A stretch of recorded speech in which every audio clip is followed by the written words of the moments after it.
Binance, Bybit, da forma que você está vendo hoje lá com o mercado futuro, os dias estão contados. A Deribit, onde eu opero lá opções de criptomoedas, eu sei que alguns de vocês também têm operações lá, também pela nova normativa aqui que a gente vai falar a respeito, não vai mais ser possível.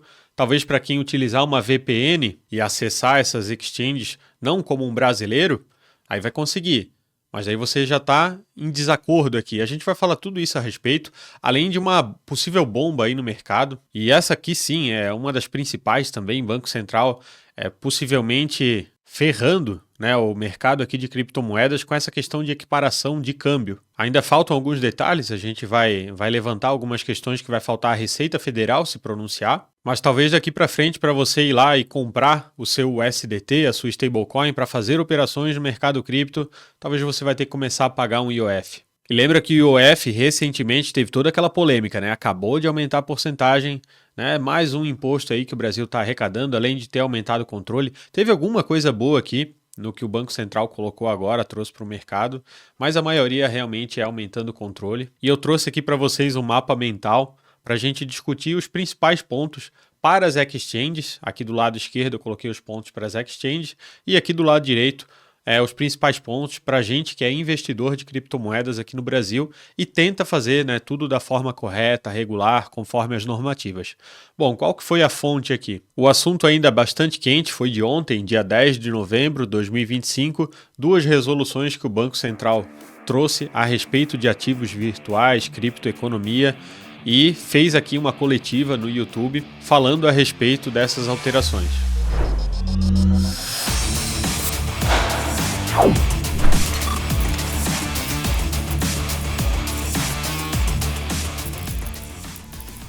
Primeiro ponto aqui, a obrigatoriedade, todos os prestadores de serviços de ativos virtuais. Aqui vamos focar nas exchanges, mas entenda que são as empresas da criptoeconomia vão precisar de autorização do Banco Central para operar. Logicamente vão ter algumas exigências, entre elas capital. Isso vai trazer um pouco mais de monopólio para o mercado. Os bancos começaram a ofertar criptomoedas, começam aí algumas exigências, vai acabar filtrando, né, os pequenos. Isso vai trazer uma certa segurança para o mercado, a gente vai falar ali sobre segregação. E daí aqui a gente entra para o próximo item, que são a questão dos prazos. Quando que vai começar a valer tudo isso que a gente está trazendo aqui? A partir de fevereiro de 2026. Mas as exchanges que já têm atividade no Brasil, essas vão ter um prazo alongado de mais 9 meses para elas se adequarem às regras aqui que foram trazidas. Então, até novembro de 2026, as instituições que tiver operação aqui no Brasil vão ter que estar regular com essa nova normativa e caso elas não se adequem,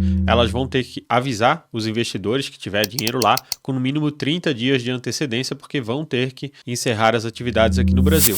O terceiro ponto aqui é um dos principais, é sobre as exchanges internacionais. Elas vão ter que seguir os mesmos prazos e fazer uma exchange nacional, criar empresa aqui, seguir as mesmas regras para continuar ofertando serviço de criptomoedas aqui para brasileiros. Binance, Bybit, que já fica essa discussão se elas são ou não são internacionais, se elas estão fazendo a IN 1888, essa discussão acaba morrendo porque sim, elas vão ter que ser nacionais caso elas queiram continuar. E daí lembra que aqui o mercado brasileiro tem algumas regras. Então, por exemplo, o mercado futuro, a alavancagem que você faz aí com as suas criptos nessas exchanges, eles não vão estar regulares e vão ter que parar de ser ofertados ali na plataforma. Lembra que a B3, sim, hoje ela já oferece mercado futuro ali de Bitcoin, mas as exchanges da forma que você hoje talvez está operando não vai ser possível. Eu citei também a Deribit, né, que opera no mercado de opções de criptomoedas. Caso ela tenha interesse, porque eu acredito que muitas não vão ter interesse de criar aqui um CNPJ e seguir as regras brasileiras, mas caso elas venham a querer, elas vão ter que parar de ofertar esse tipo de produto. Então aqui eu trouxe uma questão, né? Vão de fato aderir? Vai ter muita exchange internacional hoje que não vai querer o mercado, talvez brasileiro, embora a nível mundial ele é bastante relevante, mas a gente tem muita insegurança jurídica aqui no Brasil, tem todo o custo de operação, então eu não sei, né, dessas exchanges hoje que são muito comuns, se todas vão vir para cá. E daí aqui, qual vai ser os próximos capítulos, né? Se você está lá com o seu KYC, que são seus dados, eles sabem que você é brasileiro, será que a sua conta ali vai ser encerrada na exchange? Né? Ou será que vai continuar, mas você vai ter que talvez utilizar uma VPN para poder entrar no site dessa exchange? Tudo isso vai ter que ver com muita calma, principalmente se você não quer, né, fazer nada de errado aí, quer estar bem regular com a Receita Federal. Outra questão que veio com a resolução, a proibição de stablecoins algorítmicas. Isso daqui é uma segurança, é algo bom realmente. Quem não lembra lá do colapso da Terra, Luna, né, a UST, que foi uma stablecoin aqui que marcou o mercado.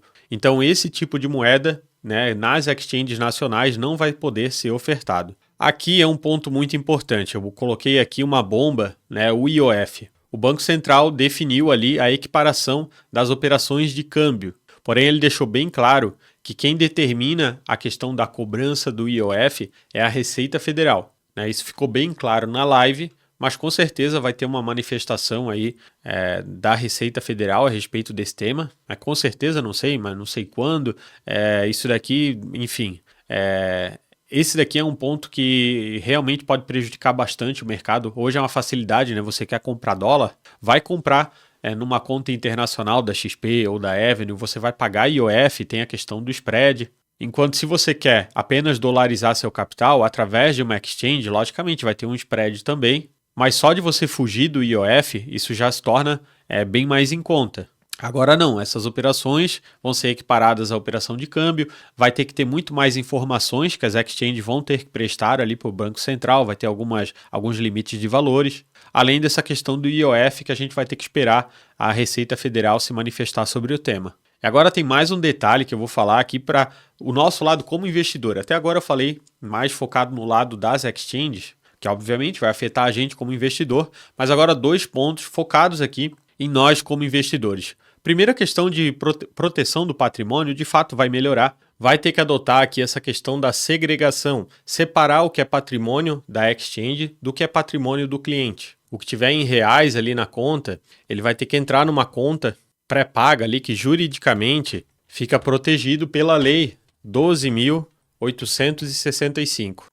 Eu não vou entrar nesse ponto, eu não tenho nem capacidade técnica para falar a respeito disso. Eu sei que trouxe aqui uma segregação do patrimônio que é seu como cliente, do patrimônio que é da exchange, bem como as criptomoedas. O lastro ali das criptomoedas que são dos clientes vai ter que estar separado ali, trazendo um pouco mais de transparência, né, e segurança do patrimônio da exchange que está operando aqui no Brasil.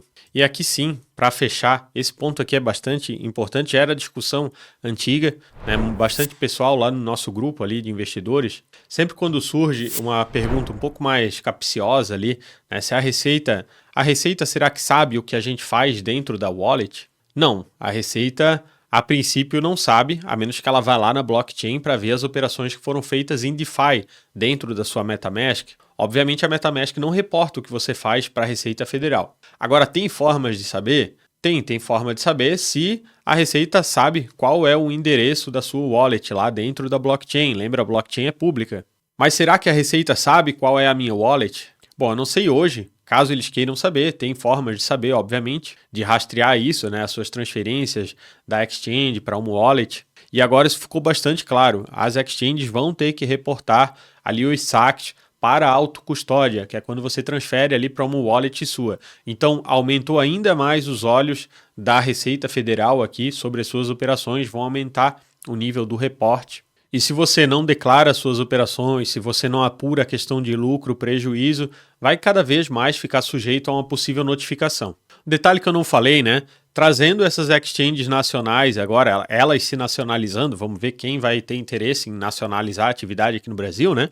Mas lembra que hoje existe aquela isenção de vendas até R$35 mil dentro do mesmo mês para você ter isenção de imposto de renda. Eu já falei isso algumas vezes, né? Você tem que cuidar com as permutas. Quando compra Bitcoin pagando em USDT, você vende o USDT e também entra no limite dessa operação. Então, bastante cuidado para fazer essa operação, que é muito boa, né? Para você limpar lucros exorbitantes que você tem, vai vendendo mensalmente ali até R$35 mil, depois recompra essa criptomoeda, você sobe o preço médio e diminui um possível imposto que você tenha para pagar.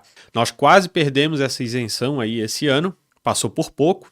E vamos entrar agora, 2026, ainda gozando dessa isenção de imposto de renda. Então, se você ainda não está aproveitando isso e gosta de fazer tudo certinho, você consegue justificar o seu aumento de capital, através de um ganho isento de imposto de renda. Então é uma operação bem interessante e talvez tendo mais opções agora de exchanges internacionais que talvez venham a operar no Brasil. Agora, como eu disse, eu não sei quais vão querer vir, o volume de operações aqui vai reduzir, obviamente, então vai aumentar spread e tudo isso vai depender dos próximos capítulos. Se você já é usuário da plataforma, vocês vão sendo comunicados ali no grupo. E para quem ainda não conhece a plataforma, o link dela vai estar aqui na descrição. Lembrando, você tem 7 dias de teste para ir lá, importar suas operações e ver como a plataforma funciona. Bons investimentos!